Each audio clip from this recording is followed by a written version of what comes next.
வணக்கம். ஐயா சு வெங்கடேசன் அவர்கள் எழுதிய வீரயுக நாயகன் வேல்பாரி பகுதி 105. மூஞ்சலில் இருந்து நாகக்கரட்டுக்கு இரவாதனை தன் இரு கைகளிலும் ஏந்தி வந்தான் தேக்கன். மற்றவர்கள் எத்தனையோ முறை அவனிடம் இருந்து வாங்க முயன்றும் அவன் தரவில்லை. பரம்பு ஆசான் மாவீரனுக்கு செய்யும் மரியாதை இது. சமதள வேந்தர்கள் படையோடு ஒப்பிட்டால் ஒவ்வொரு பரம்பு வீரனும் மாவீரனே. ஆனால் ஒரு பரம்பு வீரனை மற்ற பரம்பு வீரர்களோடு ஒப்பிட்டால் மாவீரர்கள் என வெகு சிலரே இருப்பர். இரவாதன் அப்படி ஒரு மாவீரன் என்று எல்லோருக்கும் தெரியும். ஆனால் தட்டியங்காட்டு போரின் தொடக்கத்தில் இருந்து அவன் நடத்திய ஒவ்வொரு தாக்குதலும் இணை சொல்ல முடியாதது. முன் திட்டப்படி இன்றைய போரில் மூஞ்சலின் வெளிப்புற அரணை முழு முற்றாக அழித்தொழிக்கும் பொறுப்பு முடியனுக்கும் வெண்டனுக்கும் உரியது. ஆனால் அவர்களால் மூஞ்சலுக்கு அருகில் போகவே முடியவில்லை. அதே வேளையில் தனக்கான பொறுப்பின்படி கடைசி 10 நாழிகை இருக்கும் போது எதிரிகளால் வெளிப்புற அரணை உடைத்துக் கொண்டு உள்நுழையவே முடியாது என கருதப்பட்ட மூஞ்சலை தனது குதிரையின் வேகத்தை குறைக்காமலே உடைத்துக் கொண்டு உள்நுழைந்தான் இரவாதன். அகப்படையையும் பொய்க்குடாரங்களில் 100 கணக்கில் இருந்த கவசப்படையையும் முற்றிலுமாக அடித்தொடித்தான். இந்நிலையில்தான் பொதியவர்பன், உதயஞ்சேரல், சோழவேழன் ஆகிய மூவரும் தங்களின் சிறப்பு படைகளோடு மூஞ்சலுக்குள் நுழைந்தனர். நன்கு திட்டமிட்டிருந்ததால் கருணியும் பிடரிமானும் இரு பக்கங்களிலும் இணையற்ற தாக்குதலை நடத்த 3ஆம் நிலையை கடந்து நீலனின் கூடாரம் நோக்கி முன்னேறினான் இரவாதன். அவனது வேகத்தையும் தாக்குதலையும் யாராலும் எதிர்கொள்ள முடியவில்லை. சூலூர் வீரர்களின் வாள் வீச்சு வேகம் வேந்தர் படை தளபதிகளால் தற்காத்துக் கொள்ளவே முடியாததாக இருந்தது. நிலைமை முற்றிலும் கைமீறிவிட்டதை உணர்ந்த நிலையில்தான் பேரரசர் குலசேகர பாண்டியனின் தனித்த பாதுகாப்புக்கான சிறப்பு படையை வரவழைத்தான் பொதியவர்பன். தட்டியங்காட்டில் கடுமையாக மோதிக்கொண்டிருந்த இரு தரப்பு தளபதிகளும் போர் முடிவுற்றதுக்கான முரசின் ஓசையை கேட்டதும் மூஞ்சலை நோக்கி விரைந்தனர். ஒவ்வொருவருக்குள்ளும் ஒவ்வொரு வகையான பதற்றம் இருந்தது. மயூர் கிழார் தான் தலைமை தளபதியாக பொறுப்பேற்ற முதல் நாளிலேயே மூஞ்சல் தாக்கப்பட்டு விட்டதே என்ற பதற்றத்தில் விரைந்தார். இறுதியில் அபாயத்தை உணர்த்தும் ஒலி எழுப்பப்பட்டதால் மூஞ்சல் கடுமையாக தாக்கப்பட்டிருக்கும் என்பதை கருங்கைவாணன் உணர்ந்தான். மூஞ்சலின் வலிமை மிகுந்த அமைப்பு வெளிப்புற மூடரன் தான். அதை உடைத்து உள்நுழையும் ஆற்றல் கொண்ட படையால் உள்ளுக்குள் போய் பேரழிவை உருவாக்க முடியும் என தெரியும். ஆனால் அபாய ஒலி எழுப்பும் அளவுக்கு நிலைமை மாறும் என நினைக்கவில்லை. பரம்பு படையின் முக்கியமான தளபதிகள் தட்டியங்காட்டில் தங்களுடன் தான் போரிட்டுக் கொண்டிருக்கின்றனர். குதிரைப்படை மட்டுமே அங்கே போயுள்ளது என்பதால் அகப்படை எளிதில் சமாளிக்கும் என்றுதான் எல்லோரும் நினைத்தனர். ஆனால் நிலைமை ஏன் கைமீறி போனது என்பது வெளியில் இருக்கும் யாருக்கும் புரியவில்லை. முரசின் ஓசை கேட்டதும் முடியன்தான் முதலில் பாய்ந்து போனான். கடைசி நாழிகையில் மூஞ்சலில் இருந்து இரவாதனின் படை பின்வாங்கிவிட்டது. இடைநிலையில் நின்றுதான் அவன் போரிட்டுக் கொண்டிருப்பான் என நினைத்தான் முடியன். ஆனால் இரவாதன் மூஞ்சலுக்குள் போய்விட்டான் என தேக்கன் கணித்திருந்தான். எனவே அவனது சிந்தனை முழுவதும் மூஞ்சலை நோக்கியே இருந்தது. எல்லோரும் மூஞ்சலின் அருகில் வந்து நின்ற போதுதான் மூஞ்சல் என்னவாக இருக்கிறது என்பதை பார்க்க முடிந்தது. அகப்படை, கவசப்படை, வேந்தர்களின் சிறப்பு படை, பேரரசரின் தனிப்படை அனைத்தையும் கொன்று குவித்த சூலூர் வீரர்களின் ஆடுகளம் எப்படி இருந்தது என்பதை பார்த்த கணம் மயூர் கிழாருக்கும் கருங்கைவாணனுக்கும் குருதியோட்டம் நின்றது. பிற குவியல்கள் கணக்கில்லாமல் இருந்தன. குருதி பொங்க மேலெழும் கதறல் பெருகி தட்டியங்காடு முழுவதும் எதிரொலித்தது. சில இடங்களில் யானை உயரத்துக்கு கிடந்தன கொன்றழிக்கப்பட்ட வீரர்களின் உடல்கள். பரம்பு வீரர்களின் குதிரைகள் கணக்கில்லாமல் கொன்றழிக்கப்பட்டுள்ளன. தட்டியங்காடெங்கும் முழு நாள் போரிலும் கொல்லப்பட்டவர்களை மொத்தமாக குவித்ததை போல் இருந்தது. அந்த தாக்குதலில் இரவாதனுடன் சென்ற சூலூர் வீரர்கள் யாரும் மிஞ்சவில்லை. ஆனால் ஒவ்வொருவனும் எண்ணற்றோரை வீழ்த்திய பிறகே வீழ்ந்தான். பொய்க்கூடாரங்களை பிடரிமான் தலைமையிலான வீரர்கள் முழு முற்றாக அழித்து முடிக்கும் போது தனது கவசப்படையோடு உள்நுழைந்து தாக்கினான் சோழவேழன். இடைவெளியோடு தொலைவில் நின்று போரிடுவதற்கும் நெருங்கி நின்று போரிடுவதற்கும் நிறைய வேறுபாடு உண்டு. மூவேந்தர்களும் அவரவரின் சிறப்பு படையோடு உள்நுழைந்தனர். அப்போது வரை மூஞ்சலின் வெளிப்புற அரண் வீரர்களால் முழுமையாக பாதுகாக்கப்பட்டிருந்தது. மூவேந்தர்களின் சிறப்பு படை முழுமையாக உள்ளே வந்ததும் ஏறக்குறைய குவியலாக நின்று போரிடும் சூழல் உருவானது. ஒருவருக்கொருவர் வாளையும் ஈட்டியையும் இன்ன பிற ஆயுதங்களையும் முழுமையாக சுழற்றி வீசவும் வாங்கி தாக்கவுமான இடைவெளி இல்லாத நிலை இருந்தது. தனக்கு முன்னால் நிற்கும் வீரனோடு போரிட்டுக் கொண்டிருந்தால் முதுகுப்புறத்தில் நிற்பவன் நமது படையைச் சேர்ந்தவனா அல்லது எதிரி படை வீரனா என்பது தெரியாத நிலை உருவானது. இந்நிலை வேந்தர் படைக்கு பெரும் சிக்கலை உருவாக்கியது. ஆனால் சூலூர் படைக்கு சாதகமான தன்மையை ஏற்படுத்தியது. அடர் கானகத்தில் குழுவாக இயங்கினால் மட்டுமே வாழவும் தப்பி பிழைக்கவும் முடியும். எனவே தன்னுடன் வருகிறவன் யார் என்பதை திரும்பி பார்க்காமலேயே அறிந்து கொள்ள எண்ணற்ற வழிமுறைகளை பரம்பு மக்கள் அறிந்தவர்கள். அவர்களால் அடர் இருட்டில் கூட குழுவாக செயல்பட்டு தாக்குதலை முன்னெடுக்க முடியும். 3 வேந்தர்களின் சிறப்பு படைகள் 3 சேனை வரையர்களின் கீழ் 36 சேனை முதலிகளால் தலைமை தாங்கப்படுவதாக இருந்தது. அவர்களுடைய உத்தரவின் கீழ் 5000க்கும் அதிகமான வீரர்கள் தாக்குதலில் இறங்கினர். விரிந்து உள்வாங்கும் குந்தமும் பனங்கருக்கு போல உடலெங்கும் எண்ணிலடங்காத கூரிய முட்களை உடைய கழுமுள் சாட்டையும் சூலூர் வீரர்களின் தனித்த ஆயுதங்கள். வேந்தர் படை வீரர்கள் எண்ணற்றோர் உள்ளே வந்தது சூலூர் வீரர்களுக்கு நல்ல வாய்ப்பாக அமைந்தது. தங்களின் ஒலி குறிப்புகள் மூலம் கன நேரத்துக்குள் செய்திகளை பரிமாறிக்கொண்டனர். 3 வேந்தர்களின் 3 வகையான சிறப்பு படைகளையும் முழுமையாக உள்வாங்கும் வரை வாளால் தாக்குதல் நடத்தினர். நிலைமையை கணித்து கூவல்குடி வீரன் ஓசையிட்டதும் கரிணியின் தலைமையிலான படை வீரர்கள் தங்களின் இடுப்பு பகுதியில் மெய்யுறை சட்டைக்கு மேல் சுற்றி வைத்திருந்த கழுமுள் சாட்டையை சுழற்ற தொடங்கினர். சாட்டையின் சிறு நுனி பட்டால் போதும், சதை கொத்தாக பீத்துக் கொண்டு வெளிவரும். ஒருவன் எதிரியின் காலுக்கு கீழே சாட்டையை சுழற்றினால் மற்றொருவன் கழுத்துக்கு மேலே சாட்டையை சுழற்றினான். ஒவ்வொரு சாட்டையும் 2 ஆள் நீளமுடையது. கேடயங்கள் வாளையும் ஈட்டியையும் எதிர்கொள்ளக்கூடியவை. கழுமுள் சாட்டைக்கு தடுப்பாயுதம் எதுவும் இல்லை. இப்படியோர் ஆயுதம் இருப்பதே சமவெளி மக்களுக்கு தெரியாது. நினைத்து பார்க்க முடியாத பாதிப்பை ஏற்படுத்தும் கழுமுள் சாட்டையை சூலூர் வீரர்கள் மின்னல் வேகத்தில் வீசத் தொடங்கினர்.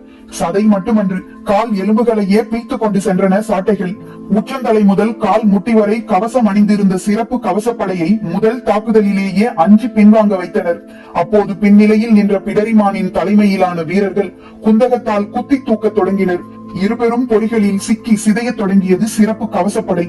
எந்த ஒரு போரிலும் கவசப்படை இவ்வளவு கொடுமையான அழிவுக்கு ஆளானதில்லை.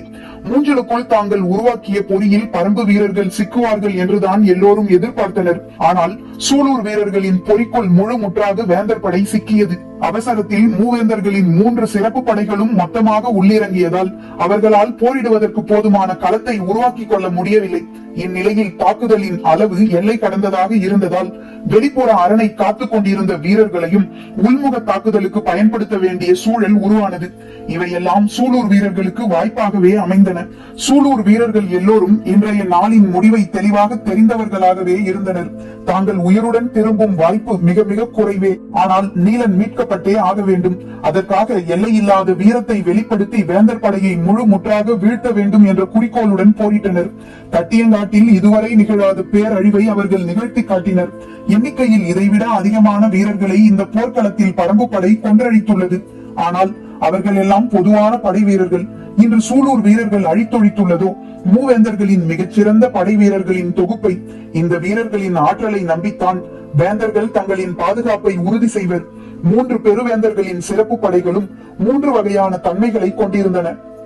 கவச உடைகளில் தொடங்கி பயன்படுத்தும் ஆயுதம் வரை நிறைய வேறுபாடுகள் 3 படைகளுக்கும் உண்டு. ஆனால் சூலூர் வீரர்களின் தாக்குதலுக்கு முன்னால் எந்த படையும் எந்நிலையிலும் தாக்கு பிடிக்க முடியவில்லை. 5000க்கும் அதிகமானோரை கொண்ட கவசப்படையை சூலூர் படையின் சில 100 வீரர்கள் முழு முற்றாக அழித்தொழித்தனர். இந்த தாக்குதலுக்கு நிகரான தாக்குதலை இதுவரை யாரும் கேள்விப்பட்டது கூட இல்லை. மலையென குவிந்து கிடக்கும் வேந்தர் படை வீரர்களின் பிணங்களுக்குள் சூலூர் வீரர்களின் உடல்களை தேடி எடுக்க வேண்டியிருந்தது. போர் முடிவுற்ற ஓசை கேட்டதும் வேந்தர் படை வீரர்கள் அனைவரும் பாசறைக்கு திரும்பினர். இறந்தவர்களை அப்புறப்படுத்துவது வீரர்களின் வேலை என்று போர் பணியாளர்களின் வேலை. மூஞ்சலுக்குள் பரம்பு வீரர்கள் அனுமதிக்கப்படாததால் அவர்கள் வெளியிலேயே காத்திருந்தனர். வேந்தர்களின் போர் பணியாளர்கள் சூலூர் வீரர்களின் ஒவ்வொரு உடலாக தந்து கொண்டிருந்தனர். அதை வாங்கிய பரம்பு வீரர்கள் நாகக்கரடு நோக்கி சென்று கொண்டிருந்தனர். அனைத்து உடல்களும் எடுக்கப்படும் வரை முடியன் அந்த இடம் விட்டு அகலவில்லை. இரவாதனின் உடலை தேக்கன் தூக்கிச் சென்றான். அவன் பின்னால் பரம்பின் மொத்த படையும் வந்து கொண்டிருந்தன. நாகக்கரட்டுக்கும் இரளிமேட்டுக்கும் நடுவில் இருக்கும் பள்ளத்தாக்கு பகுதிக்கு அவன் வந்த போது இருள் முழுமை கொண்டிருந்தது. இரளிமேட்டில் இருந்து தேக்கனை நோக்கி ஓடி வந்தான் பாரி. அவனுக்கு பின்னால் காலம்பன் உள்ளிட்ட மற்றவர்கள் ஓடோடி வந்தனர். பெருவீரனின் மரணம் மொத்த காட்டையும் உடைய வைத்திருந்தது. சிறிய ஓசை கூட எழவில்லை. தீப்பந்தத்தோடு சில வீரர்கள் பாரிக்கு பின்னால் ஓடி வந்து கொண்டிருந்தனர். எதிர் வந்த பாரி தேக்கனுக்கு முன்னால் 2 கை ஏந்தி நின்றான். தேக்கனால் பாரியின் முகத்தை பார்க்க முடியவில்லை. தலை குனிந்தபடி கையில் இருக்கும் இரவாதனையே பார்த்து கொண்டிருந்தான். ஆனால் பாரியின் கைகளுக்கு இரவாதனை மாற்றவில்லை. எதிர்நிலையில் கையேந்தி நிற்கும் பாரி கைகளை தளர்த்தவில்லை. இருவருக்கும் உள்ளோடும் குருதி உறைந்து நின்றுவிட்டதை போல் இருந்தது. முன்னும் பின்னுமாக வீரர்கள் சூழ்ந்தனர். தீப்பந்தங்களின் ஒளி இரவாதனின் மேலே படர்ந்தபடி இருந்தது.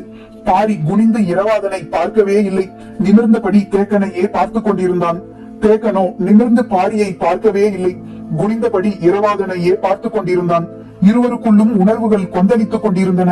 பாரி குனிந்து இரவாதனின் உடலை பார்த்தாலோ, தேக்கன் நிமிர்ந்து பாரியின் முகத்தை பார்த்தாலோ உடைந்து நொறுங்கி விடுவர். வீரர்களின் மரணத்தில் கண்ணீர் சிந்தக்கூடாது. அதுவும் பாரியும் தேக்கனும் கலங்கினால் நிலைமை என்னவாகும்? இருவரும் அதை தவிர்க்கவே முயன்று கொண்டிருந்தனர். மனதின் உறுதியை கனத்த அமைதி நொறுக்கிக் கொண்டிருந்தது. ஆனால் என்ன செய்வதென்று யாருக்கும் விளங்கவில்லை. நின்ற இடத்தை விட்டு இருவரும் நகரவில்லை. இந்த சூழலை எப்படி கையாள்வதென்று உடன் இருக்கும் யாருக்கும் தெரியவில்லை. வாரிக்கையனும் கபிலரும் செய்தியை கேள்விப்பட்டு இடிந்து போய் இரளிமேட்டின் குகை அடிவாரத்திலேயே உட்கார்ந்து விட்டனர். பாரியுடன் வந்து நிற்கும் காலம்பன் இருவரையும் மாறி மாறி பார்த்தான். அவனுக்கு என்ன செய்வதென புரியவில்லை. ஒவ்வொரு கணமும் கடக்க முடியாத கணமாக உறைந்து நின்றது. தலை நிமிராமலே இருந்த தேக்கன் ஒரு கணத்தில் சட்டென்று இரவாதனை பாரியின் கைகளில் ஒப்படைத்து விட்டு அப்படியே அவன் கால் பற்றி கதறினான். காட்டின் தலைமகனை இழந்து விட்டோமடா பாரி. மலை உடைந்து சரிவதைப் போல இருந்தது. வெடித்து மேல் எழும்பியது வீரர்களின் ஓலம். ஆசானின் கதறல் காட்டையே உலுக்கியது. காரமலையின் முகட்டை முட்டியது தேக்கனின் விம்மல். கைகள் இரவாதனை ஏந்தி நிற்க, கால்களை தேக்கன் பற்றி நிற்க, கண்ணீரும் குருதியும் மேலெல்லாம் கொட்டியபடி பாறை என நின்றான் பாரி. மற்ற வீரர்கள் ஆசானை பிடித்து தூக்க எண்ணினர். ஆனால் யாரும் அருகில் செல்லவில்லை. பரம்பு தலைவனின் கால் பற்றி கதரும் ஆசானின் உச்சந்தலையில் இரவாதனின் குருதி விழுந்து கொண்டே இருந்தது. போர்க்களத்துக்கு பொறுப்பு முடியனும் தேக்கனும் தான். நாங்கள் மாவீரனை காக்க தவறிவிட்டோம். அவன் அனைத்து தாக்குதலையும் எங்களிடம் சொல்லிவிட்டுத்தான் செய்தான். ஆனால் நாங்களோ அவனிடம் கூறிய திட்டப்படி செயல்பட தவறிவிட்டோம். இந்த மரணம் முடியனும் தேக்கனும் கவனம் தவறியதால் நிகழ்ந்தது என புலம்பி அழத்துடித்தது தேக்கனின் மனம். ஆனால் சொல்ல வந்த சொற்கள் எதுவும் மேலெழவில்லை. உடைந்து கதரும் ஆற்றாமையில் இருந்து மீள முடியவில்லை. சற்று நேரத்துக்கு பிறகே பாரியின் கால்களில் இருந்து கைகளை விலக்கினான் தேக்கன். அந்த விலகுதலில் மனம் ஆழமான நிலை ஒன்றை எய்தியது. அவரவர் தானே மீண்டு கொள்ள வேண்டும். அடுத்தவருக்கு ஆறுதல் உரைக்க பரம்பு வீரர்கள் யாரிடமும் சொற்கள் இல்லை. தேக்கன் கைகளை விடுவித்துக் கொண்ட பிறகு பாரி நடக்க தொடங்கினான். வீரர்களின் பெரும் கூட்டம் அவனை தொடர்ந்து கொண்டிருந்தது. தேக்கன் அந்த இடத்திலிருந்து எழுந்திருக்கவில்லை. எல்லோரும் தன்னை கடந்து போகும் வரை அங்கேயே இருந்தான். அனைவரும் கடந்து சென்றனர். மனம் சற்று நிதானம் கொண்டது. ஏன் உடைந்து கதறினோம்? நமது கதறலையும் சேர்த்தல்லவா பாரி சுமந்து செல்கிறான். நாம் கட்டுப்படுத்தி இருந்திருக்க வேண்டும் என எண்ணங்கள் தோன்றியபடி இருந்தன. எல்லோரும் போன பிறகு 4-5 வீரர்கள் மட்டும் உடன் இருந்தனர். அவர்களையும் போகச் சொன்னான். ஆனால் வீரர்களோ தேக்கனுக்கு உதவுவதற்காக அங்கேயே நின்றனர். மீண்டும் சத்தம் போட்டு போகச் சொன்னான். அவர்கள் சென்ற பிறகு கைகளை ஊன்றி மெல்ல எழுந்து நின்று பார்த்தான். தொலைவில் இரளிமேட்டின் முதற்குகையின் அடிவாரத்தில் கூட்டம் கூடி நின்றது. மலையெங்கும் இருக்கும் தீத்தங்கங்கள் அந்த இடம் நோக்கி குவிந்தபடி இருந்தன. அந்த காட்சியை பார்க்க முடியாமல் நாகக்கரட்டில் இருக்கும் தனது குடிலை நோக்கி மெல்ல நடக்க தொடங்கினான். குகை அடிவாரத்தில் வைக்கப்பட்ட இரவாதனின் உடலை பார்க்கும் ஆற்றலின்றி பாறை மறைப்பொன்றிலே ஒடுங்கி கிடந்தார் கபிலர். நேற்றிரவு பொச்சுவையின் மரணம் அவர் மடியில் தான் நிகழ்ந்தது. இன்றிரவோ இரவாதனின் உடல் கிடத்தப்பட்டிருக்கிறது. ஏது செய்வதென்று தெரியவில்லை. பாரியின் முகத்தை பார்க்கவோ அவனிடம் பேசவோ மனதுக்கு வலுவில்லை. கையோன்றி உட்கார கூட வலுவின்றி பாறையோடு பாறையாக சாய்ந்தே கிடந்தார். மூஞ்சலில் இருந்து சூலூர் வீரர்களின் உடல்கள் ஒவ்வொன்றாக வந்து கொண்டிருந்தன. துயரத்தின் பேரலை காரமலை முழுவதும் பெருகிக் கொண்டிருந்தது. அப்போது கூட்டத்துக்குள் யாரோ ஒருவன் வந்து கபிலர் எங்கே என்று விசாரித்தான். வீரன் ஒருவன் பாறையின் அடிவாரத்தில் சாய்ந்து கிடக்கும் கபிலரை கை காட்டி குறிப்பு சொன்னான். வந்துள்ளவன் திசைவேழரின் மாணவன். ஏற்கனவே இருமுறை வந்தவன்தான். ஆனால் ஒவ்வொரு முறையும் ஒவ்வொரு இடத்தில் ஒவ்வொரு நிலையில் கபிலரை காண்கிறான். இப்போது நிலை குலைந்து கிடக்கும் கபிலரிடம் வந்து திசைவேழர் உங்களை அழைத்து வரச் சொன்னார் என்றான். அதை காது கொடுத்து கேட்கும் நிலையில் கபிலர் இல்லை. வந்தவன் மீண்டும் சத்தம் போட்டு சொன்னான். சற்றே கவனம் கொண்ட கபிலர் அவனை உற்று பார்த்தபடி மறுத்து தலையை ஆட்டினார். அவனோ மீண்டும் வலியுறுத்தினான். பேசுவதற்கு சொற்கள் மேலெழவில்லை. ஆனாலும் முயன்று சொன்னார். நான் வரும் நிலையில் இல்லை என்பதை திசைவேளரிடம் சொல்லிவிடு. வந்த மாணவனுக்கு வேறென்ன செய்வதென தெரியவில்லை. பெரும் புலவரிடம் இதற்கு மேல் வலியுறுத்த முடியாது என சிந்தித்தபடி எழுந்து நடக்க முற்பட்டான். இதை கவனித்தபடி இருந்த வாரிக்கையன் வந்தவனை கை காட்டி நிறுத்தியபடி கபிலரிடம் வந்து திசைவேளரிடம் போய் என்னவென்று கேட்டு வாருங்கள் என்றார். நான் எதையும் கேட்கும் நிலையில் இல்லை. என்னால் எதுவும் செய்ய முடியாது என்றார் கபிலர். வாரிக்கையன் இங்கும் அங்குமாக பார்த்தார். அவரின் கண்கள் தேக்கனை தேடின. அவர் குடிலுக்கு போய்விட்டதாக வீரன் ஒருவன் சொன்னான். கபிலரை நாம் தான் சமாதானப்படுத்தி அனுப்ப வேண்டும் என நினைத்துக் கொண்டு மீண்டும் கபிலரிடம் வந்தார். அவரோ வாரிக்கையன் சொல்வதை கேட்கும் நிலையில் இல்லை. ஆனாலும் வாரிக்கையன் விடவில்லை. நீங்கள் தான் பரம்பின் கோல் சொல்லி. எதிரிப்படையின் கோல் சொல்லி அழைக்கும் போது போகவில்லை என்றால் நமது தரப்பு கருத்து கேட்கப்படாமலேயே போய்விடும் ஆபத்துள்ளது. எனவே துயரத்தை விழுங்கி கடமையை ஆற்றுங்கள் என்றார். கபிலரோ கண்களை உருட்டி பரிதாபமாக பார்த்தார். எனது உடல் இயக்கம் செத்து கிடக்கிறது, என்னால் எழுந்திருக்கவே முடியாது, பிறகு எப்படி என்று சொல்லிய போதே கண்களில் நீர் கொட்டியது. வாரிக்கையனால் கபிலரை புரிந்து கொள்ள முடிந்தது. ஆனால் வேறு வழி ஏதும் இல்லை. அவர் போய்த்தான் ஆக வேண்டும் என எண்ணியபடி சொன்னார். யாராலும் இந்த துயரத்தை தாங்கிக் கொள்ள முடியாது. ஆனாலும் பொழுது விடிந்தால் நம் வீரர்கள் தட்டியங்காட்டில் போரிட்டுத்தானே ஆக வேண்டும். கபிலர் வாரிக்கையனை கவனித்தார். மனம் நொறுங்கி கிடந்தாலும் எண்ணம் கைகூடினால் எழுந்து நிற்க முடியும் என்பதை ஒவ்வொரு வீரனும் ஒவ்வொரு நாளும் சொல்லிக் கொண்டுதானே இருக்கிறான். உங்களால் அதை புரிந்து கொள்ள முடியவில்லையா கபிலரே? புரிகிறது, ஆனால் நான் அதற்கான ஆள் இல்லையே, என்னால் இதை தாங்கிக் கொள்ள முடியவில்லை என்று சொல்லிக் கொண்டிருக்கும் போதே காற்றில் கேட்ட கதறல் குரலோடு சேர்ந்து வாய்விட்டு கதறினார் கபிலர். கைகள் இரண்டையும் கூப்பி கண்ணீர் பெருக வேண்டினார். கபிலரின் நிலை புரிகிறது, ஆனால் அப்படியே விட்டுவிட முடியாது என முடிவுக்கு வந்த வாரிக்கையன் சொன்னார். முடியனை நினைத்து பார்த்தீர்களா? சூலூர் வீரர்கள் எல்லோரின் உடலும் எடுக்கப்படும் வரை அவன் மூஞ்சல் விட்டு அகலாமல் அங்கேயே இருக்கிறான். பாரியை நினைத்து பார்த்தீர்களா? தேக்கனே காலை பிடித்து அழுத பிறகும் கலங்காமல் நிற்கிறான். அவர்கள் எல்லாம் இரவாதனை தங்களின் தோளில் போட்டு வளர்த்தவர்கள். வீரனின் மரணத்துக்கு கைமாறு உண்டு, அதை செய்வதுதான் அவனுக்கு நாம் செலுத்தும் மரியாதை. இப்போது நீங்கள் பாடல் புனையும் புலவன் மட்டுமல்ல, பரம்பின் கோல் சொல்லி எழுந்து நடங்கள். இரவாதனின் குருதி மூக்கில் ஏறி உச்சந்தலையை சூடாக்கி கொண்டிருக்கிறது. எப்படி உங்களால் உட்கார்ந்து கொண்டு அழ முடிகிறது என்று குரல் உயர்த்தியவர் வந்திருந்த மாணவனை பார்த்து அவரை அழைத்துக் கொண்டு போ என்று ஆணையிட்டு விட்டு திரும்பி பார்க்காமல் கூட்டத்துக்குள் நுழைந்து விட்டார். எங்கும் இருக்கும் வீரர்கள் வந்து மொய்த்துக் கொண்டிருந்தனர். குகை அடிவாரச் சரிவில் முண்டி உள்ளே போவது மிகவும் சிரமமாக இருந்தது. ஆனாலும் தடுமாறி உள்ளே நுழைந்த வாரிக்கையன் நீண்ட நேரம் கழித்து திரும்பி பார்த்தார். பாறை அடிவாரத்தில் கபிலர் இல்லை. நாகக்கரட்டில் இருந்து தட்டியங்காட்டை நோக்கி இறங்கும் போது அடர் இருள் அப்பி கிடந்தது. வீரர்கள் தீப்பந்தம் ஏந்தி முன்னடந்தனர். வழக்கம் போல் போர்க்களத்தின் நடுவில் இருக்கும் பரனில்தான் திசைவேளர் நிற்பார். அங்குதான் இருமுறையும் அழைத்து வரச் சொல்லி பேசியுள்ளார். இப்போதும் அங்கிருந்துதான் அழைத்து வரச் சொல்லியுள்ளார் என்று எண்ணியபடி நடந்தார் கபிலர். ஆனால் மாணவனோ தட்டியங்காட்டின் நடுப்புறம் செல்லாமல் இடதுபுறம் சென்றான். ஏன் இந்த பக்கம் செல்கிறாய் என கேட்டார் கபிலர். அதற்கு அந்த மாணவன், இடதுபுறம் கடைசியாக இருக்கும் பரன் மீதுதான் திசைவேளர் நிற்கிறார், அங்குதான் அழைத்து வரச் சொன்னார் என்றான். அதற்கு மேல் கேட்கும் நிலையில் அவர் இல்லை. அவன் பின்னே நடந்து சென்றார். பரனின் அடிவாரத்துக்கு கபிலர் வந்த போது மூவேந்தர்களும் வேந்தர் படை தளபதிகளும் நின்றிருந்தனர். திசைவேளர் பரன் மீது நின்றிருந்தார். ஏன் அனைவரையும் வரச் சொன்னார் என்பது யாருக்கும் தெரியவில்லை. வேந்தர்கள் மீண்டும் மீண்டும் கேட்டும் தளபதிகளிடம் விடை இல்லை. குலசேகர பாண்டியன் உள்ளிட்ட மூவேந்தர் குடும்பத்தினர் ஐவரும் வந்து நின்றிருந்தனர். மயூர் கிழார், கருங்கைவாணன் உள்ளிட்ட தளபதிகள் அணிவகுத்திருந்தனர். பரம்பின் தரப்பு கோல் சொல்லி வந்த பிறகே பேச முடியும் என்று திசைவேளர் சொல்லிவிட்டதால் யாரும் எதுவும் பேசாமல் அமைதி காத்திருந்தனர். கபிலர் வந்ததும் அவரை பரன் மீது ஏறி வரச் சொன்னார். கபிலருக்கு சற்றே ஐயம் உருவானது. பரம்பு வீரர்கள் ஓங்கலத்தை பயன்படுத்தி தாக்குதல் நடத்திய போது விசாரணைக்கு அழைத்திருந்தார். திசைவேளர் அப்போது பரன் விட்டு கீழேதான் அமர்ந்திருந்தார். மறுநாள் போர்க்களத்தின் தன்மையை பற்றியும் தனக்கு உண்டான மன அழுத்தத்தை பற்றியும் விவாதிக்க வரச் சொன்னார். அப்போதும் கீழேதான் இருந்தார். அந்த இரு நிகழ்வுகளின் போதும் வேந்தர்கள் யாரும் இல்லை. ஆனால் இன்று வேந்தர்கள் அனைவரும் வந்து நிற்கின்றனர். திசைவேளரோ பரன் மேல் இருந்தபடி தன்னையும் ஏன் மேலேறி வரச் சொல்கிறார் என எண்ணியபடியே பரன் மீது ஏறினார் கபிலர். முன்னும் பின்னுமாக இரு மாணவர்கள் அவர் ஏறிச் செல்ல உதவி செய்தனர். பரனின் மேல் தளத்தில் 4 மூலைகளிலும் பந்தங்கள் எரிந்து கொண்டிருந்தன. நடுவில் சிறிய இருக்கை ஒன்றில் அமர்ந்திருந்தார் திசைவேளர். மேலேறி சென்ற கபிலர் திசைவேளரை வணங்க முயன்ற போது அவரின் முகத்தை பார்த்ததும் சற்றே அதிர்ச்சிக்குள்ளானார். முகம் கடுத்து உறைந்து போய் இருந்தது. கண்கள் ஆற்றாமையால் கனன்று கொண்டிருந்தன. வந்து நிற்கும் கபிலரை ஏறிட்டு பார்த்தார் திசைவேளர். துயரத்தின் பெருவழி கபிலரின் முகத்திலும் நிரம்பி இருந்தது. கபிலரின் வரவுக்காகவே காத்திருந்த திசைவேளர் மெல்ல எழுந்து பரனின் முன்பகுதிக்கு வந்தார். கீழே எண்ணிலடங்காத பெரும் பந்தங்கள் எரிந்து கொண்டிருக்க தேர்களின் மீது பேரரசர்கள் அமர்ந்திருந்தனர். திசைவேளர் பேச முன்வருவது அறிந்து மாணவன் ஒருவன் முரசின் ஓசையை மெல்ல எழுப்பினான். கீழே இருந்தவர்கள் மேலே பார்த்தபடி கவனம் கொண்டனர். முன் வந்து தடுப்பு கட்டையை பிடித்தபடி திசைவேளர் கூறினார். இன்றைய போரில் நமது படை விதிகளை மீறிவிட்டது. எல்லோரும் சற்று அதிர்ச்சியானார்கள். விதியை மீறியவர் யார் என்று ஒருவருக்கொருவர் பார்த்து கொண்டனர். மயூர் கிழார் கருங்கைவாணனிடம் பார்வையாலே கேள்வியை எழுப்பினார்.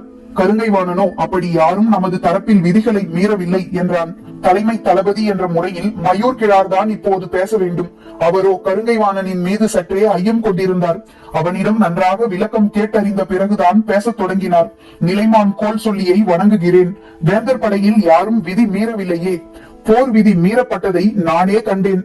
அப்படியென்றால் யார் விதி மீறினார் என்பதை கூறுங்கள் திசைவேழரே என்று பணிந்து கேட்டார் மயூர் கிழார். எல்லோரும் பரன் மீது உற்று பார்த்தபடி இருந்தனர். திசைவேழர் சொன்னார், புதிய வெப்பனும் சோழவேழனும். அதிர்ந்து நின்றனர் அனைவரும். திசைவேழரின் குற்றச்சாட்டு வேந்தர்களின் தரப்பில் இருந்த ஒவ்வொருவரையும் நடுங்க வைத்தது. அவரின் கூற்றுக்கு என்ன பதில் உரைப்பது, யார் பதில் உரைப்பது என்று யாராலும் முடிவு செய்ய முடியவில்லை. குற்றம் சாட்டுவது எதிரி படை கோல் சொல்லி அல்ல, நமது படை கோல் சொல்லி. பக்கத்தில் பரம்பு படை கோல் சொல்லி கபிலர் நின்று கொண்டிருக்கிறார். எனவே இதை எந்த சொல் கொண்டு மறுப்பது? சோழவேழன் மீதான குற்றச்சாட்டை மறுக்க சோழனின் அமைச்சன் வளவன்காரி முன்வர ஆயத்தமானான். ஆனால் செங்கன சோழன் கண்களால் குறிப்பு கொடுத்த பிறகு சற்றே ஒதுங்கி நின்று கொண்டான். திசைவேழர் பாண்டிய பேர் அரசரால் நியமிக்கப்பட்டவர். எனவே அவர்களே இந்த பிரச்சனையை தீர்க்கட்டும் என நினைத்தான். குலசேகர பாண்டியனோ அதிர்ச்சியுற்ற கண்களோடு அண்ணாந்து திசைவேழரையே பார்த்து கொண்டிருந்தார். அவரது கூற்றை மறுத்து வாதாடுதல் எளிதல்ல. அமைச்சர் முசுகுந்தர் இருந்திருந்தால் கூட இந்த பிரச்சனையை ஓரளவு தெளிவாக கையாள்வார். ஆனால் ஆதிநந்தியை நம்பி எப்படி முன்னெடுப்பது? அமைச்சரை நிறுத்திவிட்டு தளபதிகளை பேசவிட்டால் நிலைமை மேலும் சிக்கலாகிவிடும் என்று நினைத்தபடி இருந்தார். குற்றச்சாட்டை கூறிய திசைவேழர் மறுமொழியை எதிர்பார்க்கவில்லை. கட்டியங்காட்டை விரிந்த கண்களோடு பார்த்தபடி சொன்னார், விதி மீறிய இருவரும் இக்கணமே இந்த போர்க்களம் விட்டு நீங்க வேண்டும். இனி வாழ்வு முழுவதும் அவர்கள் ஆயுதங்களை கை கொள்ளக்கூடாது. இடி விழுவது போல் இருந்தன திசைவேழரின் சொற்கள். உறைந்து நின்றனர் அனைவரும். குலசேகர பாண்டியனின் கண்கள் துடித்தன. பாண்டிய பேரரசின் தலைமை அமைச்சன் ஆதிநந்தி உரத்த குரலில் கத்திச் சொன்னான், நீங்கள் அறம் தவறி பேசுகிறீர் திசைவேழரே. இடைவெளியின்றி சட்டெனச் சொன்னார், ஆம், நான் அறம் பிறந்தே பேசுகிறேன். அரண்மனையின் நம்பிக்கைக்கு உரிய முறையில் நடந்து கொள்வதை முற்றிலுமாக எனது ஆழ் மனம் துறந்து விடவில்லை. அதனால்தான் எனது சொற்கள் இப்படி வந்துள்ளன. இல்லையெனில் அவர்கள் இருவருக்கும் மரணத்தையே தீர்ப்பாக வழங்கி இருப்பேன். பரம்பின் குரல் ஒலிக்கும்.